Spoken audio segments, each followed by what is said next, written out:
Praise the lord pastor గారు. అమ్మగారికి, pastor గారికి వందనాలు. నా సాక్ష్యం ఏంటంటే, మాది కడప డిస్టిక్ పాస్టర్ గారు. ఏమైందంటే మేము కొత్తగా ఒక షాప్ కిరాణా కొట్టు ఒకటి పెట్టినాము. ఆ కిరాణా కొట్టులో మాకు ఫ్రిడ్జ్ చాలా అవసరం వచ్చింది పాస్టర్ గారు. కానీ మా దగ్గర డబ్బులు లేకపోవడం వల్ల అది 40,000 పడుతుంది. మా దగ్గర అంత అమౌంట్ లేకపోవడం వల్ల ఫైనాన్స్లో అన్నా తెచ్చుకుందాంలే అని బజాజ్ ఫైనాన్స్ దగ్గరికి వెళ్ళాను. ఆ కంపెనీ దగ్గరికి వెళ్తే ఆ కంపెనీ వాళ్ళు ఏమన్నారంటే, సార్ ఈ కంపెనీ దానికి ఇట్లా ఈ ఫ్రిడ్జ్లకు మీరు షాపులలో పెట్టుకునే ఫ్రిడ్జ్లకు మేము ఫైనాన్స్ ఇవ్వము, మామూలు ఫ్రిడ్జ్లకు అయితే ఇస్తాం సార్ అన్నారు.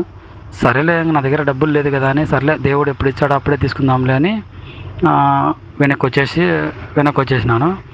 అందులోపల మీ ప్రార్థనలు చూసిన పాస్టర్ గారు, కానిదే పలకాల అనే మాట విని 3:30కు లైవ్లో పాల్గొన్నా పాస్టర్ గారు. దేవా, నాకు ఫ్రిడ్జ్ ఇచ్చినందుకు మీకు కృతజ్ఞతలు ప్రభువా అని 3 రోజులు ప్రార్థన చేసిన పాస్టర్ గారు. దేవుని కృప వల్ల ఏ కంపెనీకి అయితే నేను పోయినానో ఆ కంపెనీ వాళ్ళకి నేను నెంబర్ ఇచ్చేసి వచ్చినాను. వాళ్ళు నా నెంబర్ తీసుకున్నారు. ఆ కంపెనీ వాళ్ళు ఆ 3 days తర్వాత నేను ప్రేయర్లో పాల్గొన్న తర్వాత 0 ఇంట్రెస్ట్కి ఫ్రిడ్జ్ ఇస్తామని మెసేజ్ పెట్టినారు అని పోయినాను. దేవుని కృప వల్లనే ఆ ఫ్రిడ్జ్ ఇచ్చాడు పాస్టర్ గారు. ఇదే నా సాక్ష్యం. దేవుడి సాక్ష్యాన్ని దీవించునుగాక.